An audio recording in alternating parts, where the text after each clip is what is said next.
With us on the redirection of the Republican Party.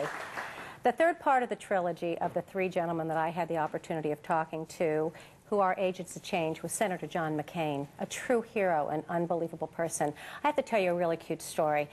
We go to the Esmeralda where the Republican Party, the Republican convention was being held, and of course, Joe Mazer and Kevin Greenwood, our two wonderful cameramen, were there. And generally, someone will come up to will come up to you and they'll say, "Hi, how are you?" They'll shake hands with Dale, our producer Sherry, myself, but they do not go up to the cameraman.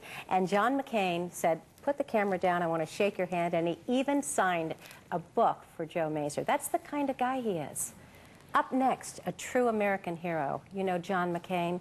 Take a look at the screen.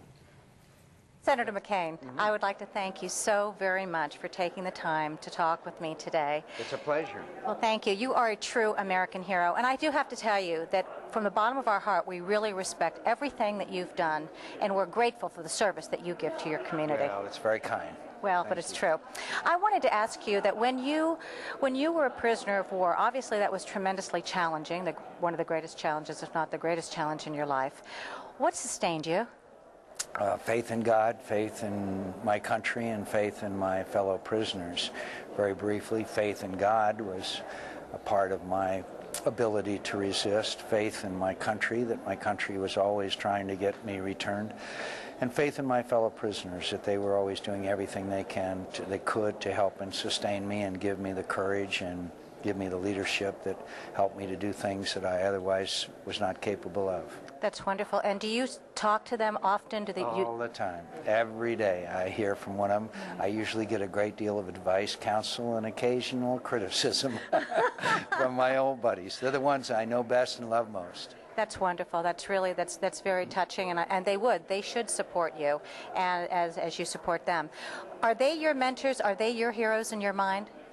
Several of them are, that were my leaders in prison. One of my dear friends is a Congressional Medal of Honor winner, Bud Day. He's going to be campaigning with me in Iowa, where he's from. People like Admiral Stockdale, who has now passed away, and others. Yes, they were not only my mentors, but my inspiration. That's fantastic. Gandhi has said that my life is my message. What is your legacy? What is your message? There's nothing more nobler than to serve a cause greater than yourself. And there's nothing more ennobling. And at the end of the day, that's really what counts. And it enriches our lives, and we gain much more than we ever give. Very spiritual, beautiful saying. Very, very spiritual.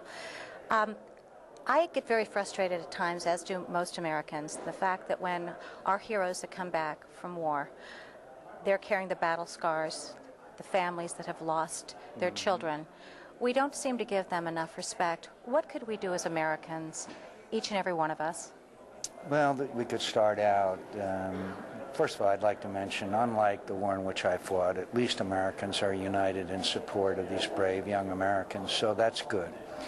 But I think the first thing we can do is, next time you see a young man or woman in uniform on the street, in the airport, at the railroad station, wherever it is, just go over and say thanks for serving.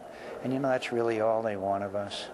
It is. I say that often, and they light up, and they are appreciative, and it's very special. Well, thank you very much. I know you're very busy, and once again, I'm very honored. God bless you for all you do. Thanks for having me on. Okay, thank you.